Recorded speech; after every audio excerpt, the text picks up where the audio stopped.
नमस्कार दोस्तों, मैं आशा करता हूँ आप लोग अच्छे होंगे, स्वस्थ होंगे। Welcome back to my YouTube channel. मेरा नाम अंचल कुमार है और आज का टॉपिक है BSc in clinical research. Right. मैं इसमें डिटेल से चर्चा करूँगा, ये क्या होता है, क्या क्या पढ़ाई करने को मिलेगा, कैसे कैसे आप जॉब में जा सकते हो, क्या सिलेबस होंगी, कौन कौन सी टॉप कॉलेजेज हैं, कितनी सैलरी में आप जा सकते हो, आगे जाके इसका क्या फ्यूचर है, किस एग्ज़ाम के साथ आप अच्छी कॉलेज में जा सकते हो। तो इस वीडियो में बने रहिए लास्ट तक, आपको सारी जानकारी मिलेगी। मैं आगे बढ़ूँ इसके पहले आप लोगों से हाथ जोड़ के एक रिक्वेस्ट करता हूँ कि मुझे सपोर्ट करें, मेरे चैनल को सब्सक्राइब करें, प्रेस द बेल आइकन, और इस वीडियो को लाइक करें और मुझे कमेंट करें अगर आपको कुछ पूछना हो, लगता है कि मुझे मैंने कुछ मिस कर दिया है तो मैं कमेंट चेक करूँगा, आपका सवाल का जवाब दूँगा।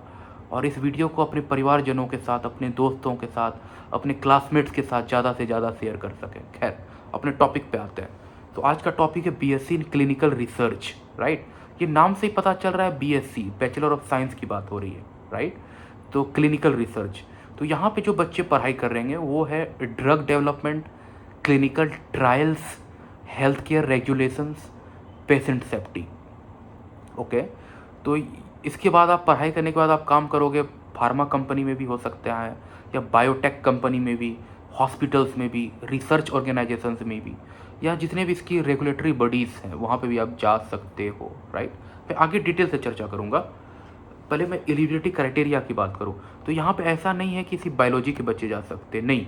आप बायोलॉजी के पीसीबी के भी बच्चे जा सकते हैं, फिजिक्स केमिस्ट्री बायोलॉजी, या PCM math, physics chemistry math के बच्चे भी जा सकते हैं, या PCMB physics chemistry math and biology के भी बच्चे जा सकते हो।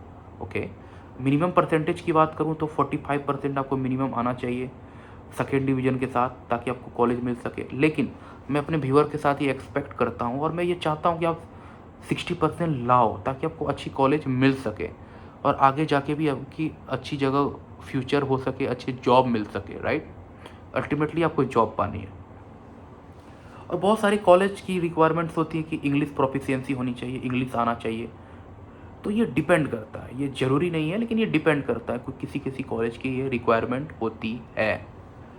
अब मैं कुछ एंट्रेंस एग्जाम की बात करूं, हालांकि बहुत सारे कॉलेज सिर्फ आपको 12th बोर्ड के मार्क्स को देखते हुए आपको एडमिशन ले लेते हैं, ज़्यादातर कॉलेज एडमिशन ले लेते हैं। लेकिन फिर भी मैं कुछ एंट्रेंस एग्जाम्स की बात करता हूं, ताकि आपको वो एग्ज़ाम क्लियर करो, आपको अच्छी कॉलेज मिल सके।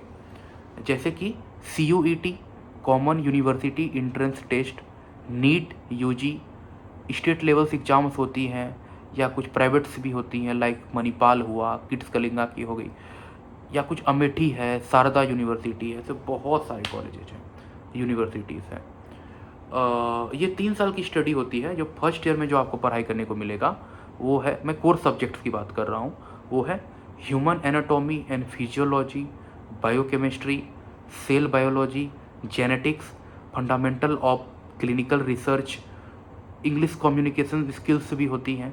जो ईयर 2 में आपको पढ़ाई करने को मिलेगा सेकेंड ईयर में, वो है pharmacology, toxicology, pathology, microbiology, biostatistics, epidemiology epidemiology sorry, clinical trial management, medical ethics and regulatory affairs. जो थर्ड ईयर में जो आपको पढ़ाई करने को मिलेगा वो है drug development process, pharma technology, data management in clinical research, pharmacovigilance, research methodology, और आपको कुछ इंटर्नशिप्स होंगी, प्रोजेक्ट्स होंगी। सिलेबस वेरी करता है हर कॉलेज में, हर यूनिवर्सिटी में। ये मैंने आपको कोर सब्जेक्ट्स कवर करा। अब मैं कुछ टॉप कॉलेजेस की बात करूं जहाँ पे आप बीएससी क्लिनिकल रिसर्च कर सकते हो, चाहे वो दिल्ली, बेंगलोर, मुंबई, पुणे की ICRI है, institute of clinical research India है, या नोएडा और लखनऊ की अमेठी यूनिवर्सिटी है, ग्रेटर नोएडा की शारदा यूनिवर्सिटी है, मणिपाल एकेडमी है, पुणे की सिम्बोसिस इंस्टीट्यूट है, वडोदरा की पारुल यूनिवर्सिटी है, मैसूर की JSS एकेडमी है, चेन्नई की Savita institute of medical and technical science है। करियर अपॉर्चुनिटीज़ की बात करूं, आप फार्मा कंपनीज में भी काम कर सकते हो, क्लिनिकल रिसर्च ऑर्गेनाइजेशंस में भी काम कर सकते हो, हॉस्पिटल्स एंड रिसर्च लैब में भी जा सकते हो, या कुछ रेगुलेटरी अथॉरिटीज़ में भी आप काम कर सकते हो, या बायोटेक कंपनी में काम कर सकते हो, या हॉस्पिटल मेडिकल डिवाइस कंपनी में भी काम कर सकते हो। जो आपकी जॉब रोल्स होंगी वो है CRA, क्लिनिकल रिसर्च एसोसिएट बन सकते हो, क्लिनिकल डेटा मैनेजर बन सकते हो, फार्मा कॉविजिलेंस ऑफिसर बन सकते हो, क्लिनिकल ट्रायल ऑडिटर बन सकते हो, medical writing and documentation specialist बन सकते हो, रेगुलेटरी अफेयर एसोसिएट बन सकते हो। मैं सैलरी एक्सपेक्टेशंस की बात करूं तो आप 3 लाख से 4.5 लाख सालाना कमा सकते हो एज अ फ्रेशर। अगर आपने 3 से 5 साल की एक्सपीरियंस ले ली तो 6 लाख से 9 लाख भी काम कर सकते हो, कमा सकते हो। अगर आपने 10 साल की एक्सपीरियंस ले ली तो आप 12 लाख से 20 लाख सालाना भी काम कर सकते हो। फ्यूचर स्कोप्स की बात करूं तो आप फार्मा एंड बायोटेक कंपनी में काम कर सकते हो, मैं जैसा कि मैंने आपको पहले बताया। इसलिए क्योंकि हॉस्पिटल्स की डिमांड काफ़ी हो रही है।